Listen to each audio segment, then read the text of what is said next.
आपल्या सर्वांना कल्पना आहे की विधानसभेच्या निवडणुकीच्या वेळेस माझ्यावर म्हणजे माझ्या गाडीवर जो हल्ला झाला होता, दगडफेक झाली होती, ही दगडफेक झाल्यानंतर त्याचा फॉरेन्सिक रिपोर्ट आलेला आहे. ही फॉरेन्सिक रिपोर्टची कॉपी आहे आणि या फॉरेन्सिक रिपोर्टमध्ये कुठेही म्हटलं नाही की अनिल देशमुखावर झालेला हल्ला हा खोटा आहे किंवा अशी घटना घडलीच नाही असं कुठेही म्हटलं नाही. या फॉरेन्सिक रिपोर्टमध्ये म्हटलं आहे की अनिल देशमुखांच्या गाडीवर 2 इसमांनी दगडफेक केली. एकाने पुढच्या गाडीचा काच फोडला आणि दुसऱ्या इसमाने मी ज्या बाजूला बसलो होतो त्या बाजूचा काच फोडला आणि त्याच्यामुळे काच फुटल्यामुळे मी बसलेल्या बाजूचा काच फुटल्यामुळे त्याच्या तुकड्यामुळे माझ्या कपाळावर जखम झाली. अशा पद्धतीचा फॉरेन्सिक रिपोर्ट त्या निमित्तानं आलेला आहे. पण इथले जे पोलीस अधीक्षक आहे यांनी हा फॉरेन्सिक रिपोर्ट आल्यानंतर सुद्धा या रिपोर्टचा अहवाल बाजूला ठेवून नागपूरमध्ये जे गॅरेज आहे ते गॅरेजमध्ये गाडीला काच बसवणारी जी काही लोक आहेत, गाडीला नवीन काच बसवायचा असला तर त्या गॅरेजच्या एका मॅनेजरकडनं रिपोर्ट घेतला की हा काच फुटू शकत नाही आणि त्याच्यावर माझ्यावर अशी घटना घडलीच नाही असा अहवाल दाखल केला. हा आता फॉरेन्सिकचा रिपोर्ट आलेला आहे. याच्यामध्ये क्लिअर कट म्हटलं आहे की 2 इसमांनी दगड मारलेत. एकाने पुढच्या काचावर, एकाने मी बसलेल्या बाजूच्या काचावर. काच फुटला आणि त्याच्यामुळे माझ्या कपाळावर जखम झाली. हा रिपोर्ट बाजूला ठेवून म्हणजे सरकारी फॉरेन्सिकचा रिपोर्ट बाजूला ठेवून खाजगी माणसाकडनं असा रिपोर्ट घ्यायचा ज्याची कोणती अथॉरिटीसिटी नाही. आणि याच्यामध्ये सगळ्यात महत्त्वाची गोष्ट की राजकीय दबावाखाली सुरुवातीला फॉरेन्सिकचा रिपोर्ट कसा बदलवता येईल, हा फॉरेन्सिकचा रिपोर्ट कसा बदलवता येईल याच्यासाठी सुद्धा राजकीय दबावाखाली पोलीस अधीक्षकांनी प्रयत्न केला. राजकीय मंडळींनी सुद्धा फोन केला की हा रिपोर्ट बदलून द्या. राजकीय मंडळींनी सुद्धा आपले आता अनेक प्रेमी आहे, आपल्या गावातच अनेक प्रेमी आहे माझे, त्यांनी आणि पोलीस अधीक्षकांनी प्रयत्न केला की हा रिपोर्ट बदलून आला पाहिजे. पण शेवटपर्यंत फॉरेन्सिक डिपार्टमेंटनी सांगितलं की आमचा फायनल रिपोर्ट आहे, हा आम्ही बदलू शकत नाही. त्याच्यामुळे ही घटना घडलीच नाही अशा पद्धतीचा दाखवायचा जो प्रयत्न त्या निमित्तानं झालेला आहे. आणि पोलीस अधीक्षक जे आहेत नागपूर ग्रामीणचे, त्यांनी अशा पद्धतीचा राजकीय दबावापोटी प्रयत्न करणं हे सरासर चुकीचं आहे. माझ्याकडे खात्रीलायक माहिती आहे, कारण की मी सुद्धा गृहमंत्री होतो. आमचे सुद्धा पोलीस खात्यात अनेक ओळखीचे अधिकारी आहेत. तशी आताच्या सरकारचे आहेत तसे 50% तशी आमची आहेत. आणि हे सगळे अधिकारी त्या निमित्तानं बातम्या देत असतात की काय काय घडलं, कशा पद्धतीचा रिपोर्ट फॉरेन्सिकचा बदलण्यासाठी प्रयत्न झाला, कोण फॉरेन्सिकच्या अधिकाऱ्याला जाऊन भेटलं. त्याच्यामुळे या बाबतीत मी न्यायालयामध्ये जाऊन माझी बाजू तिथे मांडणार आहे आणि योग्य न्याय मला मिळाला पाहिजे यासाठी मी प्रयत्न करणार आहे. राजकीय दबाव आता आपल्याच गावामध्ये अनेक प्रेमी आहे माझे. तुम्हाला काही अलग नाव सांगायची आवश्यकता आहे का? राजकीय नेते आणि राजकीय नेत्यांनी सुद्धा टाकला आणि अधीक्षकांनी सुद्धा राजकीय नेत्याच्या दबावापोटी त्यांनी सुद्धा टाकलं. लवकरात लवकर त्याचं रेकॉर्डिंग मिळते मला, लवकरात लवकर. ते रेकॉर्डिंग मिळाली की त्यांचं सुद्धा नाव मी सांगेल.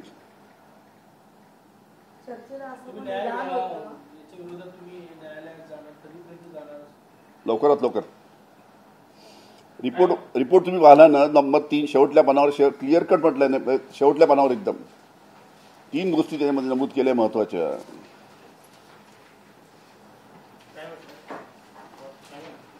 त्याच्यामध्ये म्हटलंय की 3 गोष्टी त्यामध्ये नमूद केल्या आहेत महत्वाच्या. पहिली गोष्ट की मी ज्या बाजूला बसलो होतो त्या बाजूचा काच तो दगड मारल्यामुळे फुटला आणि त्याच्या काचामुळे माझ्या कपाळावर जखम झाली. आणि ही घटना एका माणसाने नाही केली, 2 माणसांनी घटना केलेली आहे. एकाने पुढच्या काचावर दगड मारला, एकाने मी बसलो त्या बाजूच्या काचावर दगड मारला. आणि या रिपोर्टमध्ये ही माझ्यावर जो हल्ला झाला असा हल्ला झालाच नाही, ही घटना खोटी आहे जे दाखवण्याचा पोलिसांनी राजकीय दबावाखाली प्रयत्न केला याचा कुठेही उल्लेख या फॉरेन्सिक रिपोर्टमध्ये नाही आहे. धन्यवाद.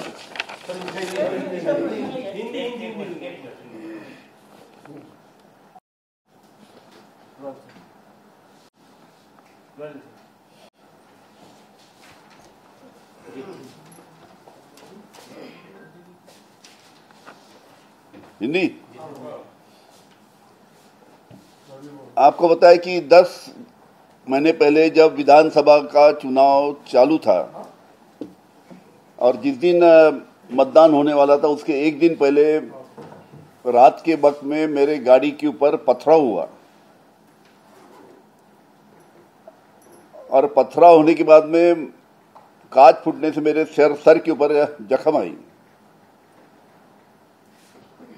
और वो उसका जो फॉरेंसिक रिपोर्ट है, हाल ही में अभी फॉरेंसिक रिपोर्ट यहाँ पे आया है और ये फॉरेंसिक रिपोर्ट में बताया है, ये इस फॉरेंसिक रिपोर्ट में लिखा है कि ये हल्ला 2 आदमी ने किया. एक आदमी ने आगे का जो कांच है उसके ऊपर बड़ा पत्थर मारा, दूसरे ने मैं जिस साइड में बैठा था लेफ्ट हैंड में वहाँ पे पत्थर मारा.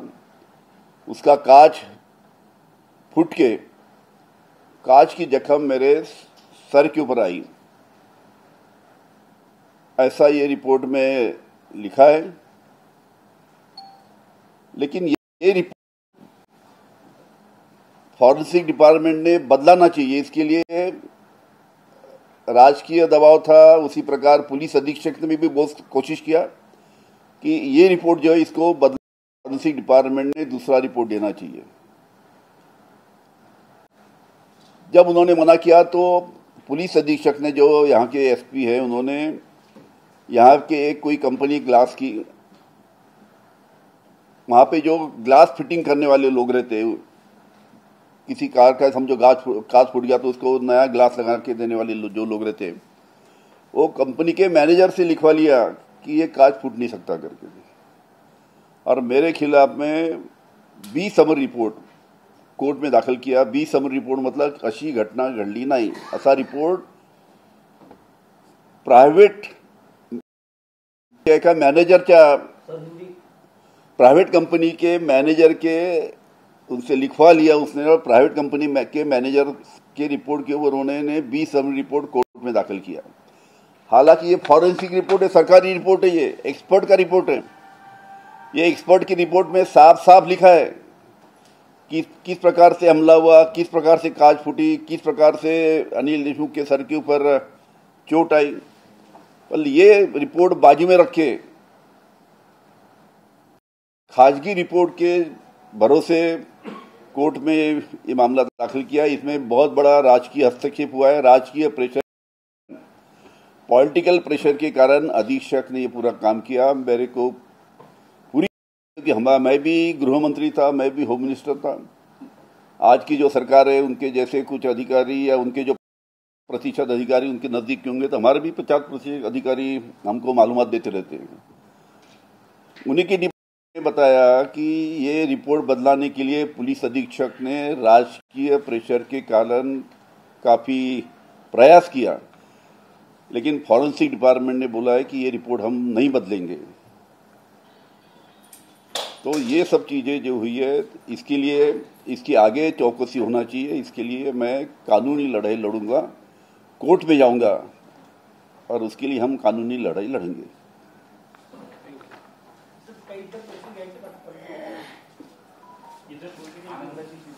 असं आहे की आपल्याला माहीत आहे की महाराष्ट्रातील शेतकरी आज अतिशय अडचणीत आहे। आता ठीक आहे, राज्य शासनाने सर्व्हेचे आदेश दिले आहे, सर्वे लवकरात लवकर व्हायला पाहिजे, शेतकऱ्यांना मदत व्हायला पाहिजे। माननीय मुख्यमंत्री देवेंद्र फडणवीस हे दिल्लीला सुद्धा जाऊन आलेत, मला वाटते 15 दिवस झाले असतील त्याला। केंद्र शासनाने सुद्धा मोठ्या प्रमाणात मदत करायला पाहिजे। पण एक गोष्ट मी तुम्हाला आठवण करून देतो, जेव्हा मनमोहन सिंग साहेब जेव्हा भारताचे पंतप्रधान होते आणि अशा पद्धतीचं मोठ्या प्रमाणात अतिवृष्टीमुळे आणि गारपिटीमुळे महाराष्ट्रातील शेतकऱ्यांचं नुकसान झालं होतं, त्यावेळेस कृषी मंत्री शरद पवार साहेब होते। त्यावेळेस कृषी मंत्री म्हणून शरद पवार साहेबांनी 7 दिवसाच्या आत केंद्राकडनं महाराष्ट्रातील शेतकऱ्यांना मदत मिळवून दिली होती। 7 दिवस। आमची मागणी एकच आहे की जेव्हा शरद पवार साहेब 7 दिवसामध्ये केंद्राकडनं मदत त्यावेळेस मनमोहन सिंग असताना शेतकऱ्यांना देऊ शकतात, तर आता साहेब महाराष्ट्राचे मुख्यमंत्री आहेत, त्यांचे सरकार केंद्रामध्ये आहे, तर केंद्राकडनं महाराष्ट्रातील शेतकऱ्यांना मदत मिळायला इतका उशीर का? ती मदत केंद्राकडनं सुद्धा लवकरात लवकर आली पाहिजे आणि राज्य शासनाकडनं सुद्धा लवकरात लवकर या महाराष्ट्रातील शेतकऱ्यांना मदत झाली पाहिजे। अतिशय वाईट परिस्थिती आमच्या शेतकऱ्यांची आहे।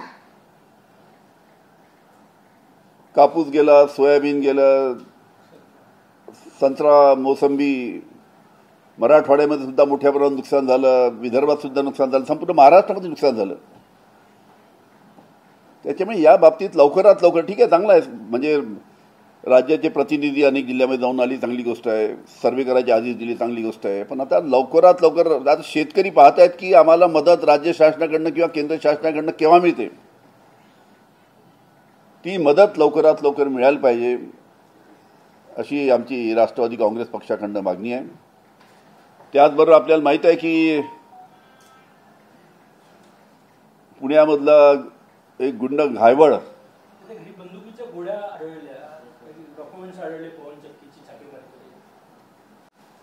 हा घायवळ हा काही भारतीय जनता पार्टीच्या जे नेते आहेत, कोल्हापूर आणि तुमचे चंद्रकांत दादा पाटील आहे, असं त्यांच्याच पक्षाचे लोक आरोप करून आले काही। चंद्रकांत दादांच्या सहकार्यामुळे तो परदेशात पळून गेला। अशा तिथले जे माजी आमदार आहे पुण्याचे रवींद्र धंगेकर यांनी सुद्धा तसा आरोप केला आहे। त्याच्यामुळे इतका मोठा गुंड जर राजकीय मदतीशिवाय बाहेर परदेशात पळून जाऊ शकत नाही, त्याला पासपोर्ट कसा मिळतो? त्यामुळे जे राज्य शासनाचे मंत्री आहेत कोल्हापूरचे दादा, त्यांनी त्याला मदत केल्यामुळे तो घायवळ पळून गेला परदेशात, अशा पद्धतीचा आरोप होत आहे। त्या बाबतीत त्यांनी खुलासा केला पाहिजे आणि राज्य शासनाने सुद्धा याची संपूर्ण चौकशी केली पाहिजे की कोणाच्या मदतीमुळे घायवळसारखा गुंड हा पासपोर्ट मिळवतो आणि पासपोर्ट मिळून तो परदेशात पळून जातो, याच्या मागे कोणाचा हात आहे, कोणी त्याला मदत केली, ह्या गोष्टी सुद्धा जनतेसमोर यायला पाहिजे। काल हर्षवर्धन सपकाळे म्हणाले की राज्यामध्ये स्थानिक स्वराज्य निवडणुकांना घेऊन आम्ही आघाडी करणार आहे आमच्या मित्र पक्षांसोबत। कोण बोललं? हर्षवर्धन सपकाळे म्हणाले की मित्र पक्षांसोबत आम्ही आघाडी करणार नाही कुठेही राज्यामध्ये, स्थानिक स्तरावर नेत्यांना अधिकार दिलेला आहे, ते जो निर्णय घेईल त्याला प्रदेश काँग्रेस कमिटीची त्याला हे असेल। असं आहे की साहजिकच आहे, त्यांनी जे बोललं बरोबर आहे, कारण की असे जे निर्णय होतात स्थानिक स्वराज्य संस्थेच्या निवडणुकीमध्ये, जे काही आमच्या सहकारी पक्ष आहेत त्या पक्षाच्या बरोबर स्थानिक स्तरावर, जिल्ह्याच्या स्तरावर एकत्र मंडळी बसतील, स्थानिक स्तरावर चर्चा करून त्याचा निर्णय घेतील। हा की राज्य स्तरावर निर्णय होत नाही। राज्य स्तरावर तर सांगितलं की तुम्ही तुमच्या मदतीनं प्रत्येक जिल्ह्यामध्ये महाविकास आघाडीच्या सर्व घटक पक्षांना एकत्र घेऊन त्या निमित्तानं निवडणुकीला पुढे जा, पण हे जात असताना स्थानिक स्तरावर चर्चा करा आणि स्थानिक स्तरावर निर्णय घ्या, असं प्रत्येक पक्षामध्ये तशा पद्धतीने सांगणे. कारण की अनेक ठिकाणी थोड्या अडचणी आल्या की थोडं मागं पुढं करून आपल्याला ॲडजस्टमेंट करावं लागतं. तर तशा पद्धतीनं स्थानिक स्तरावर सुद्धा त्या पद्धतीनं त्या पक्षाचे नेते निर्णय घेतील. उद्धव सातत्याने म्हणजे एकत्र दिसत आहे मुंबईत ते दोघं एकत्र दिसतात, तर राष्ट्रवादी शरद पवार पक्ष पण मुंबईत त्यांच्यासोबत असं आहे की एक अतिशय आनंदाची गोष्ट आहे की दोघं भाऊ जर एकत्र येत असेल तर आनंदाची गोष्ट आहे. पण काही काही लोकांच्या फार पोटामध्ये दुखत आहे. आता ठीक आहे, त्यांनी एकत्र आलं तर त्याचा नक्कीच फायदा त्यांना होईल. आणि शेवटी आता महाविकास आघाडीमधून सर्व जे घटक पक्ष आहे, काँग्रेस आहे, राष्ट्रवादी आहे, इथे जे वरिष्ठ नेते आहेत त्या बाबतीत वरिष्ठ स्तरावर चर्चा करून त्याचा निर्णय होईल. शरद पवार गट सोहळ्यावर तयारी करते, कारण की काँग्रेसने म्हटलं की आम्ही स्थानिक कार्यकर्त्यांना अधिकार दिले. आम्ही असं आहे, आमच्या पक्षांनी सुद्धा स्थानिक स्तरावर सांगितलं आहे की स्थानिक स्तरावर तुम्ही चर्चा करा आणि स्थानिक स्तरावर चर्चा करून तुम्ही योग्य तो निर्णय घ्या. पण जमेपर्यंत सर्व एकत्र लढले तर चांगलं होईल असं त्यांनी सांगितलं. पण शेवटी आता स्थानिक स्तरावर कसं ॲडजस्टमेंट होतं, अनेकदा काही अडचणी त्याच्यामध्ये येतात आणि त्या बाबतीत स्थानिक स्तरावर त्याचे निर्णय होतील. मनसे आणि शिवसेना उद्धव बाळासाहेब ठाकरे दोन्ही पक्ष एकत्र आले महाराष्ट्र स्तरावर, तर राष्ट्रवादी शरद पवार गट त्याच्यासोबत निवडणूक लढायला तयार आहे का? असं आहे की याचा निर्णय आता वरिष्ठ स्तरावर जे आमचे नेते आहेत, उद्धवजी ठाकरे आहे, शरद पवार साहेब आहे, तुमचे काँग्रेसचे आहेत, मनसेचे आहेत, असे सर्व नेते एकत्र बसून त्याचा निर्णय घेतील. आनंदाचा शिधा यावेळी मिळणार नाही. राज्याची स्थिती, आर्थिक स्थिती बिकट आहे, त्यामुळे या दिवाळीत आनंदाचा शिधा मिळणार नाही. असं आहे की मोठ्या प्रमाणात आपण ग्रामीण भागामध्ये जे गरीब खालचे जे आमचे लोक आहेत त्यांना दिवाळीच्या वेळेस किंवा दसऱ्याच्या वेळेस आपण गेल्या अनेक वर्षापासून सवलतीच्या दरामध्ये आनंदाचा शिरा देतो, जेणेकरून त्यांना एक त्या पद्धतीने एक चांगली मदत होऊ शकते. पण अतिशय दुःखाची गोष्ट आहे की आनंदाचा शिरा जो या सर्व आमच्या महाराष्ट्रामध्ये सर्व कार्ड धारकांना, BPL धारकांना मिळणार होता तो देणार नाही. त्या बाबतीत राज्य शासनाने फेरविचार करायला पाहिजे. चला, धन्यवाद. ए बाबा चाय पिला. लो लो आप लोग.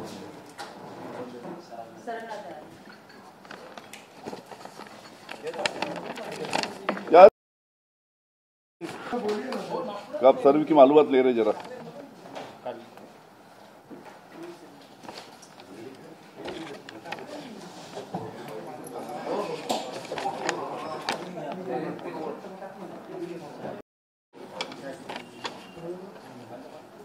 उज्ज्वल कॉपी दिले का सगळ्यांना?